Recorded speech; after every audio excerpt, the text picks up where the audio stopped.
Hey, welcome to the show. I'm Tyler Orton, reporter here at Business in Vancouver newspaper and BIV.com. So, new data from Statistics Canada reveals that retail sales fell more than 26% to $34.7 billion in April. This is going on, of course, as the economy was grinding to a halt during the pandemic. But guess what? The economy has been opening up a little bit more and more in British Columbia, and it's actually going to be ready for the start of phase three. But no recovery is guaranteed at this point. And to get some insights into what's going on in the retail sector, it is Craig Patterson, editor in chief at retailinsider.com. Craig, thanks for joining us at the show. Thank you for having me. So, first things first, these are the April numbers that came out of Statistics Canada. We have May numbers coming out next month. We'll have to wait a little bit, but do you get the sense that there's pent-up demand right now as more economies across the country begin to reopen? Or do you think there's some concerns about just how much discretionary spending people have at a moment like this with so much economic uncertainty? Well, actually, a little bit of both. We have certainly seen with retailers and in some cases food service businesses definitely an increase in demand. That pent-up demand. Some might call it revenge spending in some stores. I would say in some cases, absolutely. Hair salons, I think in British Columbia had certainly seen an incredible demand as they were permitted to reopen.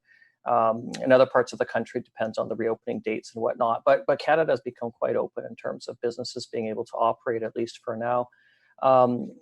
Definitely pent up demand, but I would say in a longer range view, this is still going to be a very challenging time for many, many brands because of the increased cost and the expected decrease in consumers generally for a variety of reasons. I also just wonder about how much people want to go and congregate in some of these malls or stores. I was in Kitsilano last weekend. I went by a Lululemon there. Huge lineups to get in. I also noticed though, okay, you have those demarcation points where people stay 2 meters apart, but there's a lot of families bunched up on every one of those points. And so you had a lot of crowding in that lineup. And to me, there's nothing I want to do less than like go line up and something like that. But what's your take on maybe a lot more of those hardcore sort of shoppers, the people that do this, just to take their minds off things a lot of the time? Yeah, I think that a lot of consumers are just seeking a level of normalcy that they may have, enjoyed in the past, and that's human nature. I mean, I know that many people miss the way things were. I think what's interesting about lineups is it's a bit encouraging because consumers that are going to wait in line for a while probably are not going to leave a retail space empty-handed. Quite often in retail spaces, people were coming in and browsing, and this is before COVID-19, of course. It was a bit of a pastime. Oh, let's go check out the stores. Now, if you're waiting in line, I think that people are going to kick themselves if they're not actually buying something. So this may not be a bad thing. I know in Vancouver, some of the luxury brands, say even with concessions at Holt Renfrew, have said that they are doing extremely high sales right now. And it isn't only just from the in-store customer. They're using things such as WeChat and even just texting with their consumers, who they're clienting, I guess is the term, and are doing, in some cases, almost record high sales. And that also goes for Toronto as well. So that is very, very encouraging in terms of retail, but not all segments of the retail industry are going to be seeing such a tremendous boost to the point that, Balenciaga last week in Toronto had a record-breaking day since it opened, which is absolutely incredible. And I know that Fendi in Vancouver did very, very well, even when the store was closed, funny enough, because they had products that people wanted, and they're, collectible, I guess you would say. And they were able to reach out to their consumers, through the mobile phone, essentially with apps or texting, like I said. So, but again, not every retailer is going to be able to do that. It's got to be something highly covetable that consumers will, almost do anything to get, essentially. This might be a tough question, but do you have any guesses as to how many stores, I don't know, percentage wise, will come out of this okay? Or does it just kind of depend region to region? It really depends. It would be tough to quantify that at this point because different retailers are in different financial positions. Some retailers may end up restructuring or even filing for bankruptcy protection and then come out of this and not close hardly any, or may close no locations. So I know that probably most retail brands at this time are at least looking at a restructuring. That doesn't mean they're filing. It just means that certainly they're looking at their situation and seeing where they can cut costs, or find efficiencies, or do something else like perhaps more online sales, or whatever innovations perhaps that they might come up with. Who knows? But it really depends. It's on strength. I mean, in some cases, the retailers that survive into 2021 themselves, even though they're going to see a loss, is still going to be remarkable, because given some of the lower sales that we're projecting, as well as the higher cost of doing business, the odds are for many businesses, especially small businesses, in theory, stacked against them right now. So again, it's going to be hard to tell. But in terms of, say, I've heard quotes, shopping centers will have 25 to 30% vacancies by 2021. It remains to be seen. And that's just one segment. I mean, street front retail in Vancouver is still very, very important, be it in neighborhoods or in the downtown core. It remains to be seen, but there aren't a lot of brands that are not in some way struggling at this point. Could you imagine a situation where you go down Robson or Alberni and you have those empty storefronts, and that's prompting significant declines in how much it costs to lease out those very, very expensive storefronts? Good question. I think there is going to be an adjustment to leases in certain places. Some spaces will be very highly covetable still. I'm just thinking, say, we're at Robson and Burrard, where Roots and L'Occitane are located, and Lululemon, which I think is expanding their store. At least that was the plan before. But one of the reasons that many retailers are struggling during this time, those that have physical spaces, is because of rents. Even though there have been government supports put in place, not all landlords have participated. I think the majority actually have not. But the cost of real estate, if anything, is going to take out more businesses. I won't just say retailers. We'll talk, food service, even fitness, because typically, for the most part, landlords have not said you don't have to pay rent. They're just saying, you can pay rent later, or in some cases, they're saying you got to pay it now. That creates a debt situation. That's something that the business is going to have to make up in terms of a cost in future dates. It becomes a debt, I guess you would say. The $40,000 government loan, $10,000 is forgivable, $30,000 isn't. Again, if a business gets that loan, they're going to have that $30,000 debt at some point. So unless businesses can somehow find a spike in revenue, again, the odds are immediately stacked against them in terms of they are at some point going to have debt that they're going to have to repay back. And that is a challenge. So that's a long-winded way of saying I would suspect that we would see retail leases in various places come down. I'm also concerned about generally how streets will look when there are more vacancies. I'm just thinking on Robson Street here, there have been a few permanent closures already.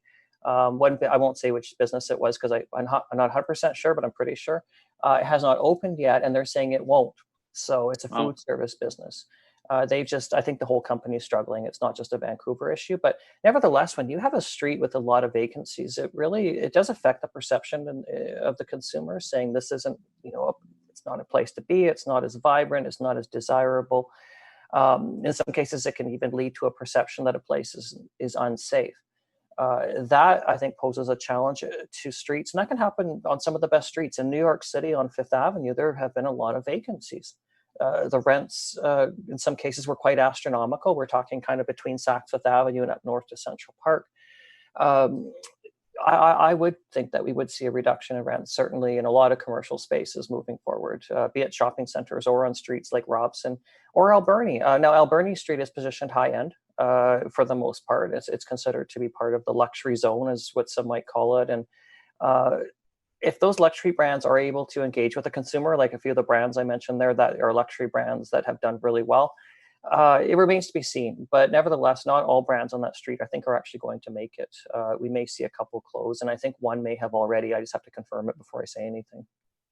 Well, one of the other things that we've seen, though, is, say, the rise of e-commerce, curbside pickup, a lot of adaptation going on right now with the sector.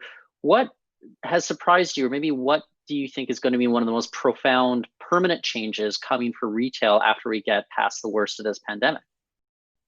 Well, in terms of things like curbside pickup, what I think is interesting, and I haven't seen it with my own eyes yet, but what I was talking to some brokers.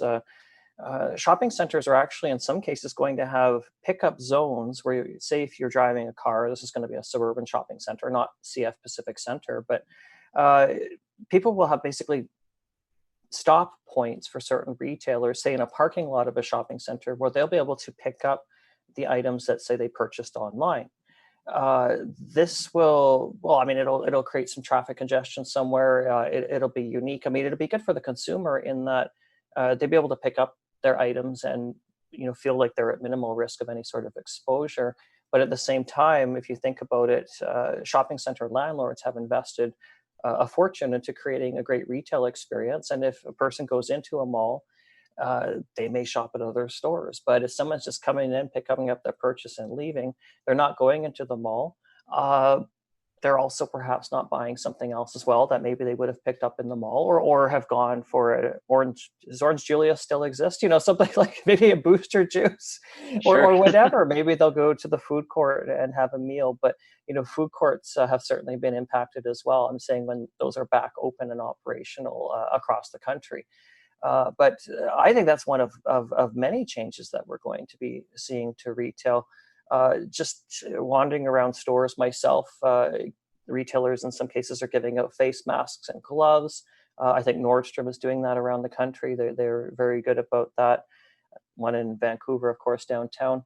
Um, I think one of the uncertainties is if we're going to have a vaccine at some point. I really pray that that all works out. I think that would be tremendous. But I think there is going to be a degree of paranoia and concern with the consumer, or at least some consumers for a time to come.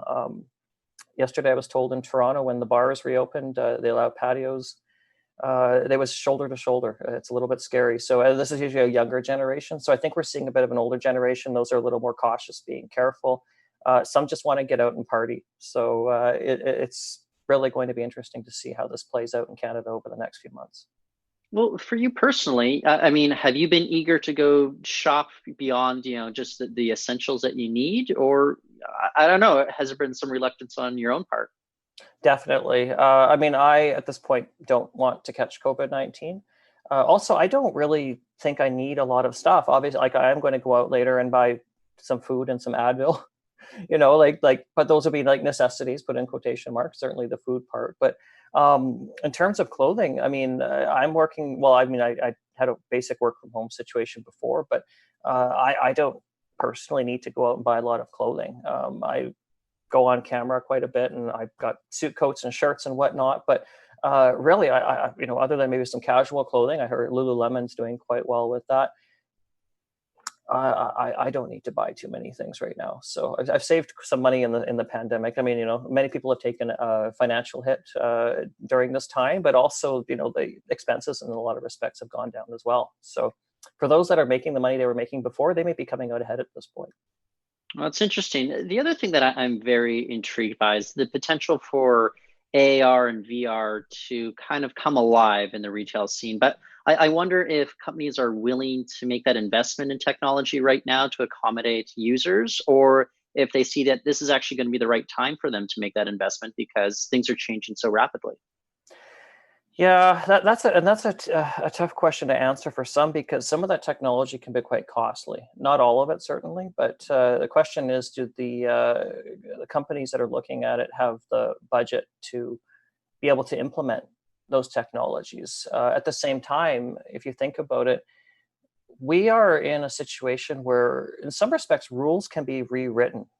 Brands, I think, are able to try new things that they wouldn't have been able to before.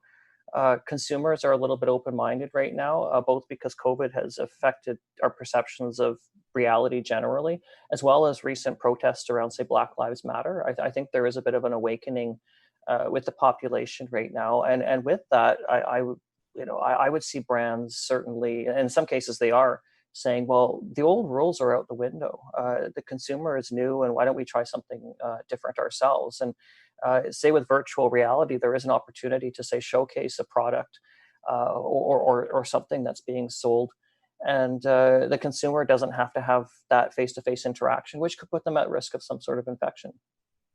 One of the things that you and we've been talking about for a long time over the years that we've been doing these interviews, though, is ongoing labor concerns within retail right now. And maybe it's almost the opposite issue right now with regards to a lot of job losses. But how do you anticipate people coming out of it, being able to regain some of those jobs that have been lost? Or is now the time for a lot of these companies to kind of figure out how they manage the labor issues that they've been dealing with in new and innovative ways?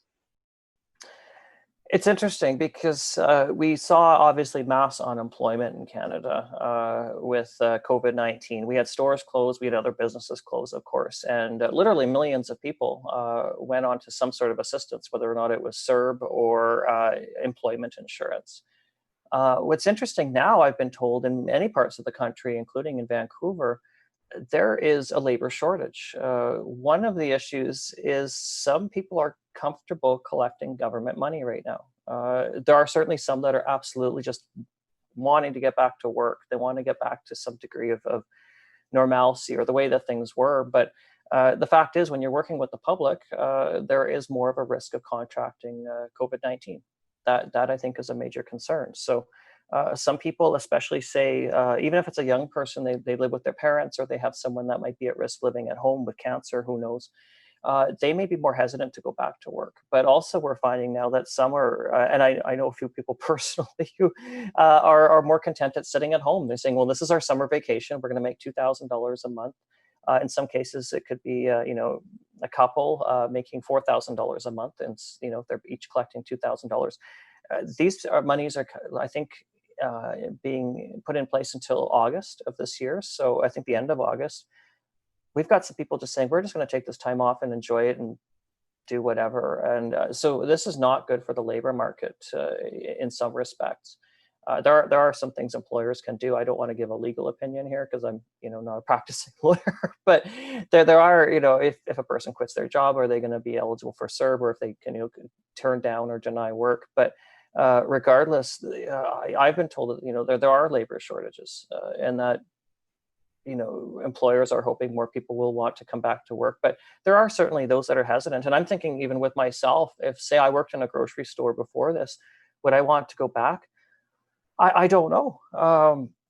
It would be, I think it'd be a little bit risky, personally. But a lot of businesses have done a lot to implement hygiene and sanitization. But nevertheless, we see reports every day in the news saying, 3 grocery store workers tested positive for COVID-19. There was a Home Depot store north of Toronto where 14 of their employees tested positive. That's a Wow. little bit scary. Yeah. If you think about it, that's a real clear connection that there were infected people either shopping there, or an employee had it and spread it to others. We don't know unless contact tracing, is able to figure that out. But regardless, that does indicate that there is a risk. And we have seen that with various businesses that have been open throughout this time with COVID-19, or businesses that have recently reopened their doors. Well, British Columbia, we've been on kind of that slow and steady sort of track so far with the reopening of our economy. But we look south of the border, we have cases spiking as much of those southern states have just kind of reopened full force. The thing that I keep thinking about, though, is that not just going to result in the potential for more hospitalizations, more deaths, and eventually another lockdown. I'm just wondering how you take kind of the response that we've seen from various provincial governments to deal with things in Canada versus other jurisdictions across the world. Well, I'm worried about a second wave. I did a webinar this morning, and we talked about this with great concern, because we have seen situations, and I'm not quite as worried about Vancouver as some places, but we are going to have some, international travel is going to come back eventually. Vancouver is a tourist hub. I think that a second wave would be, twice as bad in terms of we would have scared the consumer twice. If we have any sort of shutdowns related to that, businesses are going to suffer that financial loss. This would just be very, very, very bad news.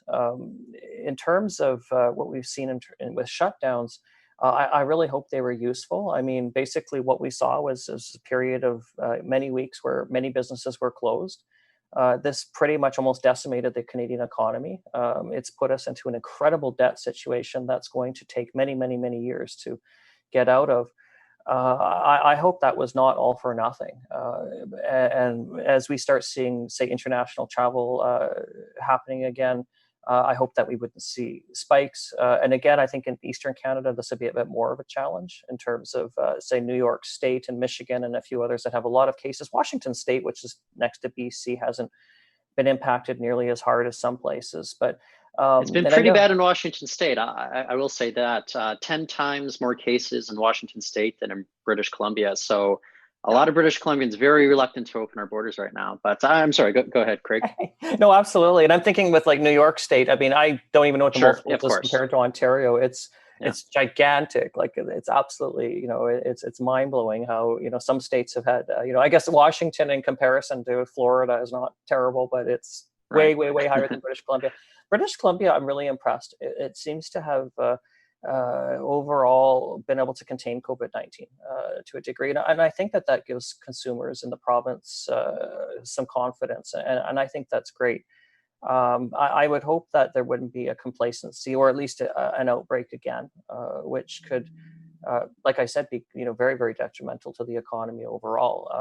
And at least the openings and closings are provincially based. So say, if Montreal had a massive second wave and Vancouver was perfectly fine, businesses in Vancouver and parts of British Columbia could say stay open during that time, while businesses in other jurisdictions, such as parts of Quebec, again, as an example, would be forced to close. So I would say certainly for, British Columbians, keep up the good work because, and be precautious. Like don't be completely afraid of everything. And I would hope people wouldn't have too much anxiety, but, keeping things moving, I think, is important, and maintaining, distancing, hygiene, whatever else is needed to keep the virus at bay, I think, is really going to be important for personal safety as well as for the general economy, and that really touches almost every single sector.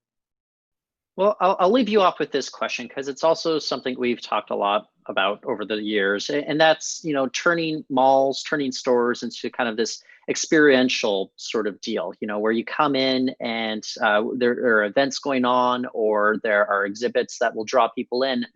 Is that kind of out the door for the time being? Do you think that strategy could come back in the relative future, or are we just going to have to forget it until there's like a viable vaccine or treatment out there?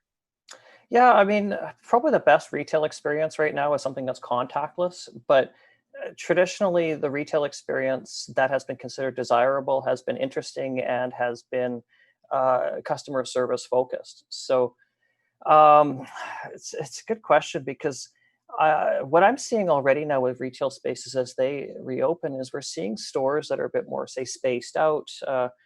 They just I found they feel more comfortable.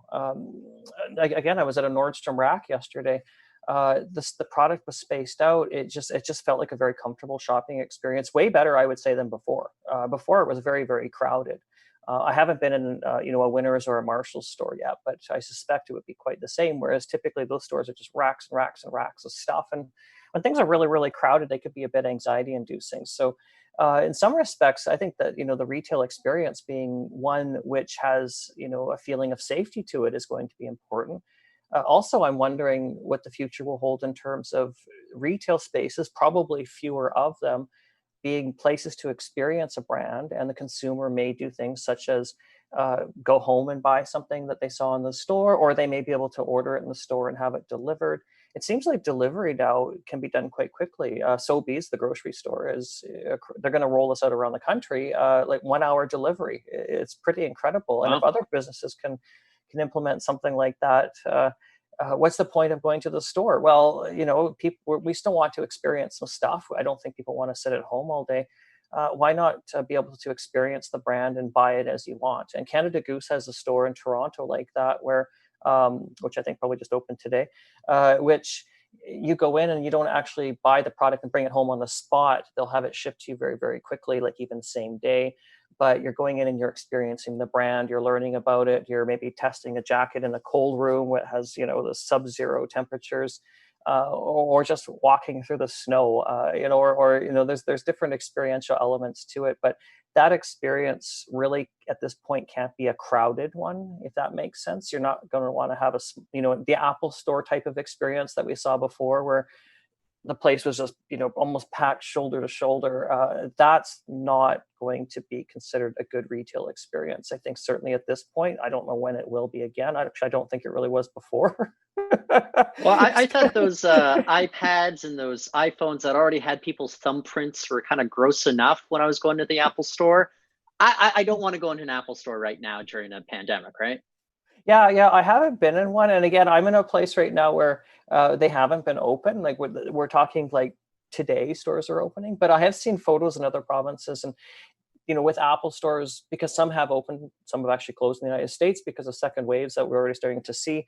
But having long lineups, they've really spaced people out. Like they might have one person being serviced by an Apple Store genius at a table instead of having a table full of people. But that really reduces the capacity of the stores, because the sales that are made in some of those Apple stores are gigantic. The downtown Vancouver Apple Store was doing well over $50 million a year in sales. It might have been closer Wow. to 100. So you're not going to be able to do that type of volume in that space. But at the same time, a store like Apple has certainly gone online. You can get appointments to get things fixed, and they can do things virtually to a degree, which is interesting. I think that had already been the case, but I think that Apple had really amplified that service. But for certain things to fix with hardware, I don't know if you can send it away. I personal experience, I'm not sure. I haven't actually done any of this myself or really asked, but um, for something like last year I had to get my keyboard fixed. I popped a letter off because I used it too much. I don't know, the letter R, I think it was. I had to take it in, and they just replaced this thing and just gave it back. It was really great. They did a good job, but that was a physical situation in terms of I went into the store, they fixed it in the store, gave it back. Can that be done in the future? Possibly, but a lot of the things that need to be fixed with products like this could be done virtually. I mean, Apple is able to, if you grant them permission, go in and snoop around your technology, able to find things that aren't working. They're able to work with you to fix it. So the experience of the future in the store, I think, is still going to be important. It's a way to showcase the brand, but in a few years down the road, it might be a situation where you walk into the store to learn about the brand and just, have an experience. Like say with the Dyson store at CF Pacific Center in Vancouver, you can go in and they'll demonstrate vacuums, and maybe you can get your hair blown or whatever. They've got that as an element there, but you may not necessarily make the purchase in the store. But at some point you're saying, well, I love Dyson, I'm going to, and you may just buy it online somewhere. So it's still, I guess, serves that retail purpose, but it doesn't mean that all the sales are being done right in that physical space. Okay, so Craig, maybe I'll squeeze in one last question, but we did find out that Cineplex, Landmark Cinemas, all planning to open up theaters in British Columbia next month. Is this going to be successful? That's right. And I don't think masks are going to be mandated. I kind of get it. It's hard to eat popcorn and drink when you have a mask on, right? I should try Yeah. to have a mask here. but I think it really depends. My first thought was, well, no, people are not going to want to go back. But then I started asking people that question. And some people said, I cannot wait to get back into the movie theater.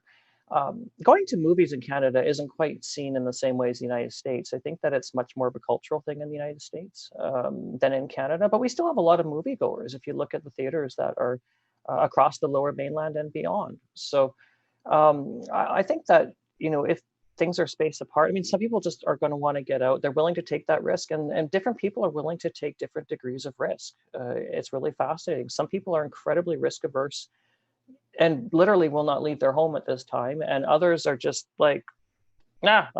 Some people call it quarantine fatigue. Basically, people saying, I'm just going to go out and do what I was doing before. They might take maybe a few precautions or even not, unfortunately. And no, I think that, there'll probably be reduced capacity in movie theaters. They may have certain seats blocked off just depending on what they're planning on doing there. But there are certainly going to be some people that are going to come back. I look at my social media a lot, like say Instagram, and I follow a lot of people in British Columbia. It is quite surprising to it looks like in some respects life has gotten back to normal for some people. So, and just hopefully, I really hope there's no infection as a result of that, because the last thing I want to see doing what I do is to see the retail industry or restaurants or any other businesses fail just because we fail to protect ourselves and to protect others from this virus, and we have a second wave, and this leads to further economic collapse. I think that would be terrible, and I think that it would be an incredible waste of all of those weeks that we spent indoors, if you think about it. I mean, for a lot of people, that was hard, be it physically or psychologically. For me, psychologically, it was tough, and it still is to a degree. I mean, I'm still being cautious at this point. I'm not keen on getting sick, and I'm concerned that it could take me out, sooner than some people if I was to get coronavirus. Well, I think that's a very salient, very cogent point to leave off there, and I think few people could argue with that. And so, Craig, I want to thank you for joining us on the show. Thank you for having me. That's Craig Patterson. He is editor-in-chief at retailerinsider.com. And for now, that is our show, but we'll be back tomorrow. You can find more stories and more interviews at biv.com. In the meantime, I want to thank everyone for joining us.